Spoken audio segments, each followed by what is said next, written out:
The environment, a controversy the world over. Is global warming caused by man? What are the United States' position on the Kyoto Protocol? Should we use biofuel to lessen the amount of emissions and risk the drop in food production?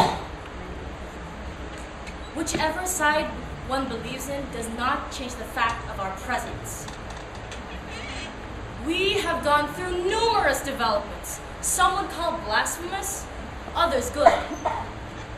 Currently, the most powerful man in the world is black, when apartheid ran rampant only about a decade ago.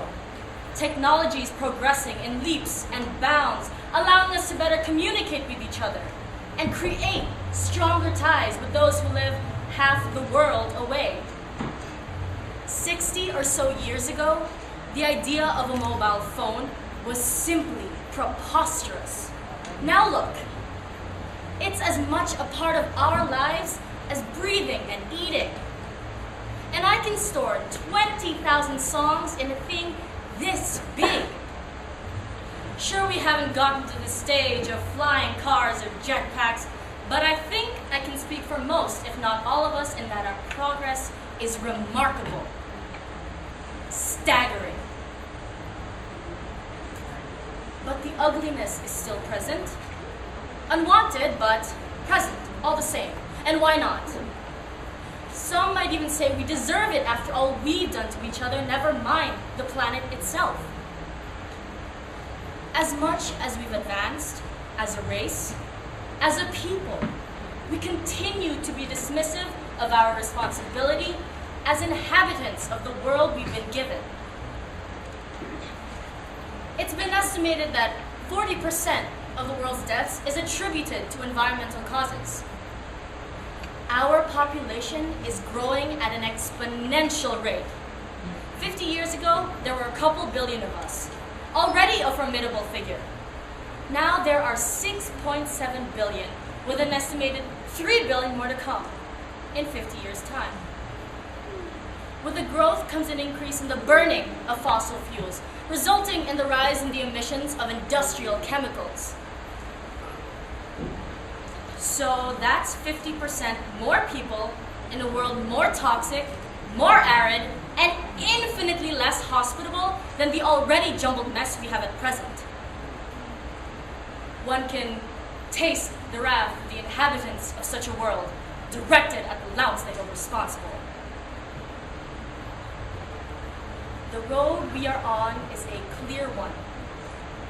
I remember my economics teacher telling me that his friend who lived in Hong Kong died of lung cancer without ever smoking a day in his life.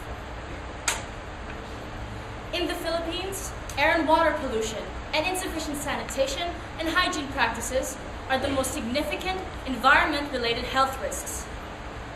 They account for 22% of the reported disease cases and 6% of the reported death cases, costing us 14.3 billion pesos per year in lost income and medical expenses. We are but one of a great many occupants.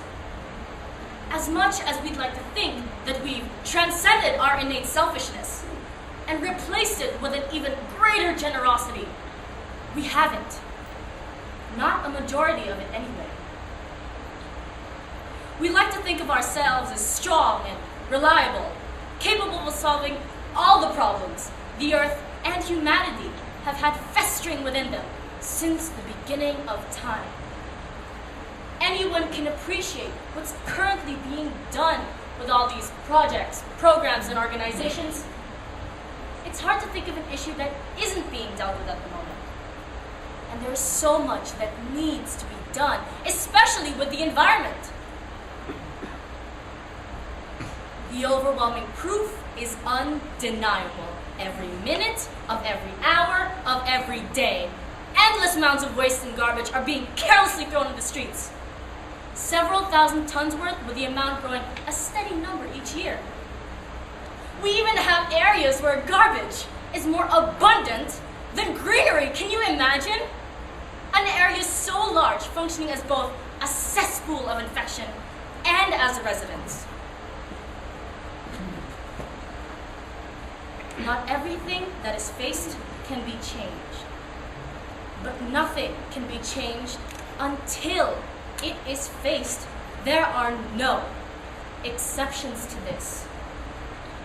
Even we students within schools might be able to establish an environmental council so as to better involve more students instead of simply letting teachers and adults handle the situation.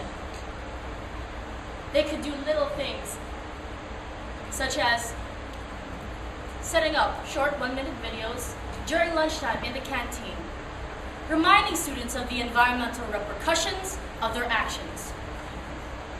They could also ensure that there are at least 2 relatively small-sized boxes in each classroom for use of recycled paper. One would be where students would throw away their used white paper, the other for used colored paper, and during assemblies, it would be the Environmental Council who would remind students to continuously practice more environmentally friendly actions.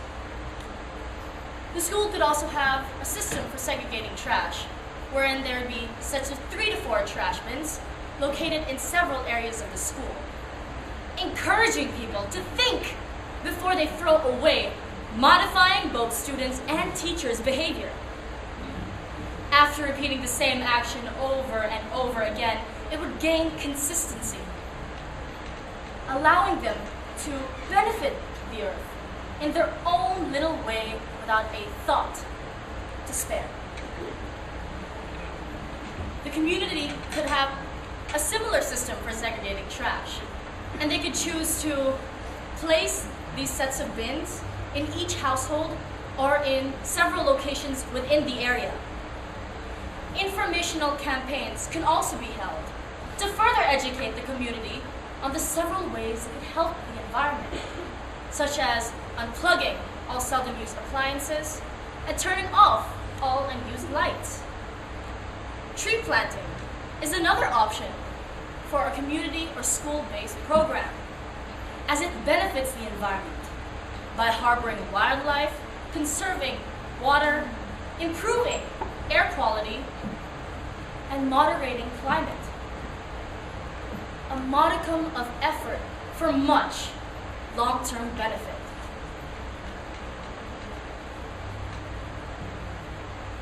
The deepest definition of youth is life as yet untouched by tragedy. Essentially, we shouldn't do any of these things to benefit ourselves. See, it's the youth. It's us guys you need to worry about.